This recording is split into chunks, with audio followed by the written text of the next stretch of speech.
Ya, sejak wabah corona merebak di tanah air, sejumlah studi tentang prediksi puncak kasus pun bermunculan. Yang terbaru adalah SIM COVID Tim yang mengeluarkan studi Indonesia diprediksi akan mengalami puncak jumlah kasus harian COVID-19 pada akhir Mei 2020 atau Juni 2020. Lalu bagaimana sebenarnya permodelan ini dapat menjadi parameter melihat puncak penyebarannya, seperti apa prosesnya, dan apa yang menjadi faktor determinasi unsur permodelan. Kita akan membahasnya bersama Kepala Pusat Permodelan Matematika dan Simulasi ITB, ada Ibu Nuning Nuriani. Ibu Nuning, terima kasih sudah bergabung bersama kami. Kita lihat bahwa diberitakan, gugus tugas juga memberitakan bahwa ada perubahan perilaku. Jika perubahan perilaku ini baik, maka Juni akan selesai pandemi. Tapi ITB juga memprediksi hal yang agak berbeda begitu. Variabel apa yang digunakan dan juga sistem permodelannya seperti apa? Baik, terima kasih. Jadi kalau dari tim kami itu menggunakan model terbaru, kita menggunakan update data harian. Jadi kita menggunakan persamaan beda, sehingga setiap ada update itu bisa berubah begitu. Jadi kita tidak lagi memproyeksikan jangka panjang karena terlalu beresiko. Datanya masih dinamis. Kemudian pandemi ini juga belum berakhir begitu di dunia. Jadi menurut kami sulit untuk bisa mendeterminasi kapan persisnya akan berakhir begitu. Sehingga yang kita lakukan adalah membuat suatu model yang bisa memiliki beberapa skenario begitu. Jadi ada range-nya dan itu ditentukan oleh bagaimana kontak dilakukan di masyarakat begitu. Jadi karena vaksin belum ditemukan, satu-satunya jalan adalah kontak gitu, menekan kontak. Bisa dijelaskan tidak apa saja variabel yang tadi Ibu Nuning sempat sebutkan? Tadi kita juga sempat melihat bersama-sama tentang kurva, ada sekitar beberapa hal yang menjadi variabelnya. Ini bisa dijelaskan seperti apa, kontaknya seperti apa, dan juga intervensi mana yang paling efektif untuk meredam wabah ini? Yang kita update itu sama dengan yang dilakukan di beberapa negara. Kita melihat angka reproduksi dasar.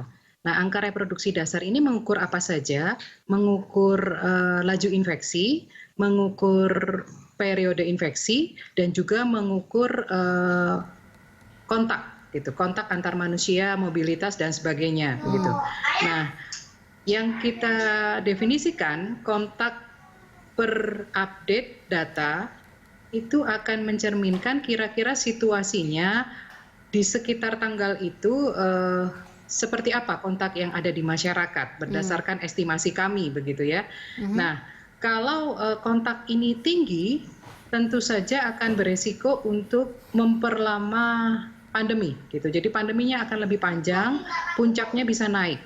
Sehingga di situ kita berikan beberapa strategi kontak, mulai dari 10% itu yang bagus sampai 100% itu dalam kondisi normal. Jadi seperti sebelum pandemi gitu. Oke. Nah, ya. Baik, Bu Nuning, kalau menurut tim sendiri, pemantauan Anda sendiri sampai sejauh ini, intervensi yang dilakukan oleh pemerintah, termasuk salah satunya adalah PSBB atau physical distancing dijalankan, sudah cukupkah bahwa intervensi ini juga bisa menekan laju kontak antara manusia?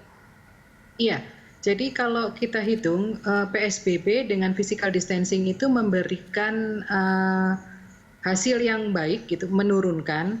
Tetapi perlu lebih ditekan gitu ya, perlu lebih kecil untuk bisa menghasilkan kecepatan durasi pandemi gitu. Jadi kecepatan kapan kalau pandemi ini di seluruh dunia mungkin endemi ya lebih tepatnya. Jadi kalau kita ingin cepat, maka kita harus sangat membatasi kontak. Kalau kontak ini dilonggarkan, maka akan beresiko untuk kasusnya akan kembali naik begitu. Bu Nuning, tadi Anda bilang bahwa harusnya bisa lebih ditekan daripada intervensi yang dijalankan oleh pemerintah saat ini. Karena kalau misalnya masih seperti ini, maka penekanan kontak yang terjadi antar manusia tidaklah lebih efektif untuk mengurangi, atau karantinanya juga tidak akan berjalan dengan maksimal. Inputnya seperti apa? Penekanan seperti apa yang bisa dilakukan sampai limit sehingga kasus ini juga bisa cepat terselesaikan, kemudian juga kontak antar manusianya juga bisa lebih di-reduce atau ditekan? Baik, kalau untuk Indonesia sendiri, kalau kita lihat faktanya, hal ini mungkin cukup sulit untuk dilakukan. Kami sangat paham bahwa untuk menegakkan peraturan saja itu sudah berat begitu ya, karena jumlah aparat yang bertugas dengan masyarakat yang katakanlah di DKI saja itu sudah tidak imbang begitu. Kemudian perlu dijaga terus-menerus supaya tertib. Ini kan artinya harus kembali lagi ke masyarakatnya begitu. Jadi di sini situasinya berbeda dengan negara-negara yang sudah maju, di mana cukup ditegakkan peraturan bahwa yang boleh bermobilitas hanya 10% itu bisa terjadi. Tapi kalau di negara kita mungkin sulit ya. Jadi kalau dikatakan harus itu kami secara kajian juga ini. Jadi oleh sebab itu kita lakukan range gitu ya. Kira-kira kalau kontaknya berkisar di mana, maka proyeksi jangka pendeknya itu akan seperti apa begitu. Oke, baik. Bu Nuning, nanti kita akan lanjutkan lagi dialog kita. Usai jeda berikut ini kami harus jeda sebentar. Pemirsa, tetaplah bersama kami.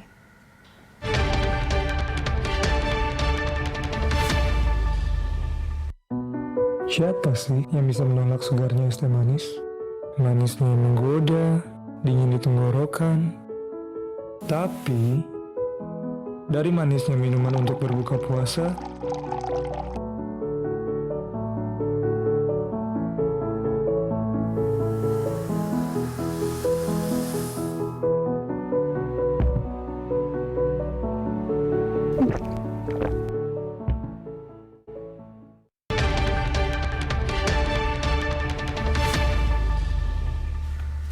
Anda kembali bersama kami dalam Prime Time, pemirsa. Kami masih bersama dengan Ibu Nuning Nuriani, Kepala Pusat Permodelan Matematika dan Simulasi ITB.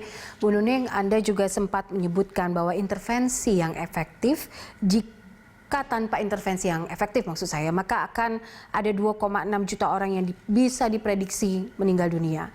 Ini seperti apa? Bagaimana akhirnya kita bisa mengelaborasi ini dan bagaimana akhirnya tim bisa memberikan input-input itu sehingga ini bisa didengar oleh pemerintah?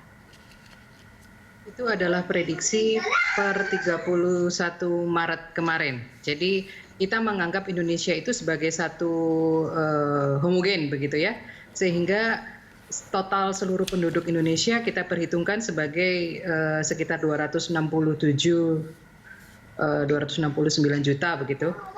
Jadi angkanya jadi tinggi gitu. Itu worst case skenario yang kita sajikan dari sisi pemodelan gitu. Dan tentu saja itu kami berharap tidak akan terjadi, sehingga itu hanya untuk memperlihatkan kalau dilepas sama sekali tidak ada intervensi untuk physical distancing, untuk PSBB, maka situasinya akan seburuk itu begitu. Nah, tetapi ketika ini hampir 1 bulan, ternyata PSBB berjalan di beberapa kota dengan segala kelemahannya, kemudian physical distancing, kampanye jaga jarak, menjaga kebersihan tangan dan seterusnya, kebersihan lingkungan, membawa dampak bahwa hal itu sudah kita lewati. Maksudnya tidak akan terjadi kasus yang separah itu karena harapannya kewaspadaan masyarakat meningkat, kemudian pemberlakuan PSBB dan penegakannya sudah dilakukan sehingga harapannya tidak seperti itu begitu. Jadi itu karena kami mengestimasi jumlah kasus kematian pada saat itu masih cukup tinggi dibanding angka kesembuhan dan sekarang sudah terlewati begitu ya.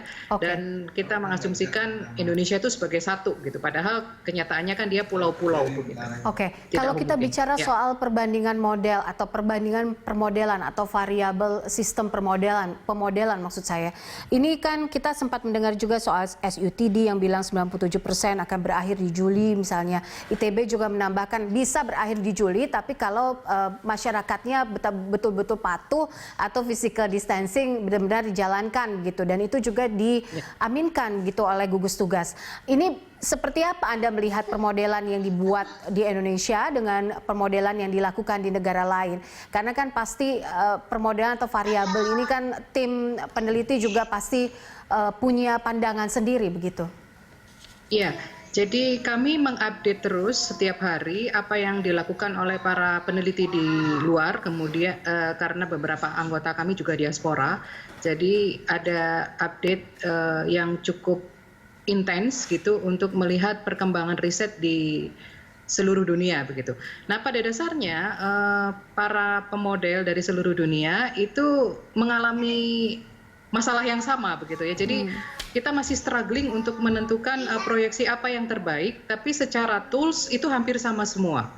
Jadi menggunakan reproduksi harian, kemudian menggunakan model persamaan diferensial. Nah, kami menggunakan persamaan beda, kemudian kami juga mengikuti webinar dari asosiasi-asosiasi matematika terapan di Eropa, misalkan dari kolega-kolega yang sudah biasa bekerja sama dengan kami. Jadi kalau bisa dibilang untuk model kita cukup update, jadi Indonesia tidak ketinggalan dengan negara-negara yang lainnya begitu, tools yang dipakai. Oke, terakhir mungkin apa yang bisa Anda sampaikan sehingga ini bisa menjadi sebuah catatan begitu, sehingga tidak banyak juga yang kemudian terlalu bergembira ketika mendengar bahwa Juli akhirnya kita bisa beraktivitas normal kembali, padahal mungkin PSBB belum sepenuhnya efektif dijalankan. Baik, jadi mungkin catatan pentingnya adalah kita harus tetap menjalankan physical distancing atau social distancing sampai WHO mencabut status pandemi dari dunia gitu ya terhadap COVID-19.